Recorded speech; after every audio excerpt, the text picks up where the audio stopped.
Assalamualaikum warahmatullahi wabarakatuh. Selamat datang kembali teman-teman di channel Problem Catur. Semoga kita semua diberikan kesehatan dan rizki yang melimpah oleh Allah Subhanahu wa taala. Amin.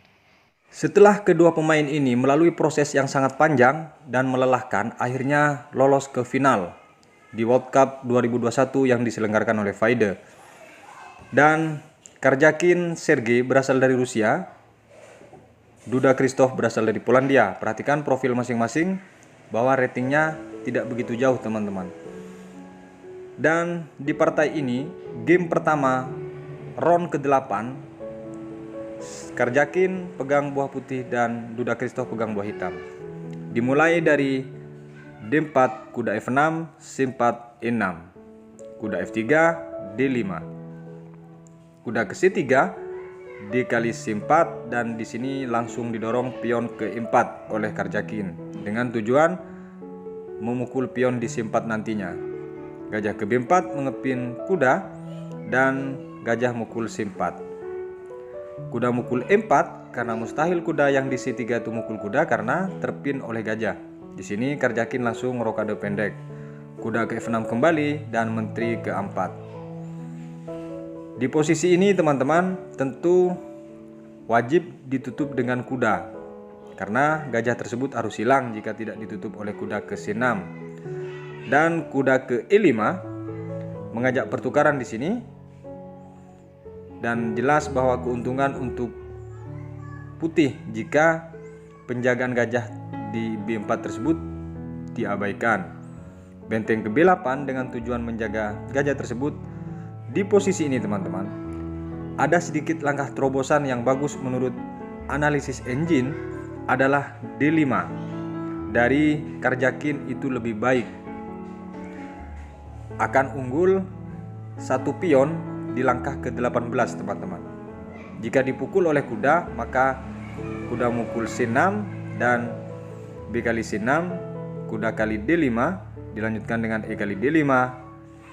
Di sini menteri mukul pion di C6 cek. Dan ketika ditutup dengan gajah, menteri mukul D5. Walaupun hitam ini rokade, tapi pada akhirnya nanti satu pion putih unggul di langkah ke-18. Kembali ke partai. Di saat posisi benteng ke B8 ini teman-teman, langkah partai kuda mukul C6. Dan di sini B kali C6 langsung terjaga otomatis gajah yang di B4 tersebut.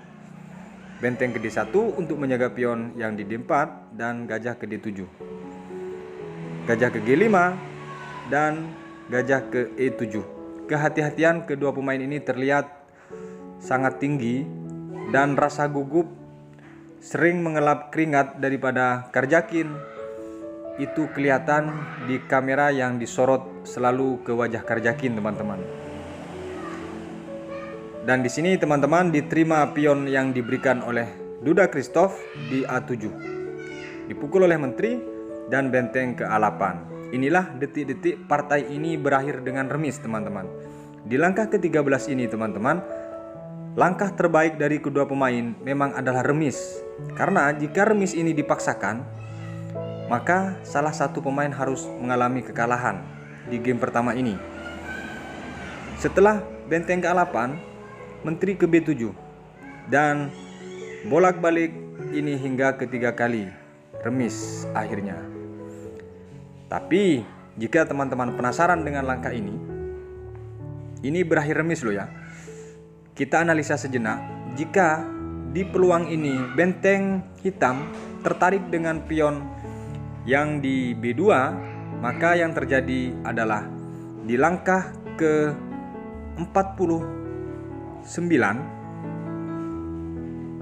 pada akhirnya hitam harus kalah jika hitam tertarik dengan pion yang di B2. Ini menurut dua analisis engine terbaik saat ini teman-teman. Kita praktekkan jika teman-teman penasaran. Saat posisi benteng mukul pion di B2, maka yang terjadi adalah gajah mukul kuda yang di F6, gajah mukul gajah, gajah ke B3 mengunci benteng tersebut. C5, kuda ke E4, kuda mukul D4 dan dilanjutkan dengan benteng mukul D4. Duluan membuang kualitas di sini dari Karjakin. C kali D4 dan menteri kali D4. Langkah terbaik di antara dua engine ini teman-teman, di saat posisi ini benteng mukul gajah yang di B3, menteri mukul G7, benteng ke D3, menteri mukul H8, sekaligus cek raja ke E7 dan menteri mukul pion, gajah ke C6, H3, menteri ke D4 dan benteng ke E1. Dilanjutkan dengan gajah mukul kuda dan menteri ke H4 cek, raja ke D7 dan benteng mukul gajah yang di E4. Benteng ke D1 dilanjutkan dengan raja ke H2. Menteri ke D6 cek dan menteri ke G3. C5, H4, F5. Dilanjutkan dengan benteng ke A4. Dengan menjaga pion yang di A2 tersebut langsung dipukul oleh hitam, karena langkah terbaik hitam harus memukul menteri yang di G3. F kali menteri dan raja ke C6. G4, F kali G4 dan benteng mukul G4. Dilanjutkan dengan benteng ke D8, benteng ke C4, raja D5, benteng C1, benteng C8, G4. Agak sudah kelihatan bahwa putih unggul, pion bebas yang susah dibendung, sementara pion yang dari hitam tetap terjaga oleh benteng dan raja nantinya. C4, raja G3 dan C3, H5, E5. Dilanjutkan dengan A4, E4, G5, raja ke E5 dan raja ke G4. C2, di sini langsung dijawab ke H6. E3, raja ke F3 dan E2. Di sini langsung dipukul pion tersebut dan raja ke F5 mendekati pion yang di G6, G5, H7 dan raja ke G6. Dilanjutkan dengan benteng ke H1 teman-teman, untuk menjaga pion itu promosi. Di sini langsung hitam promosi menteri. Ini sudah sama-sama langkah terbaik teman-teman ya.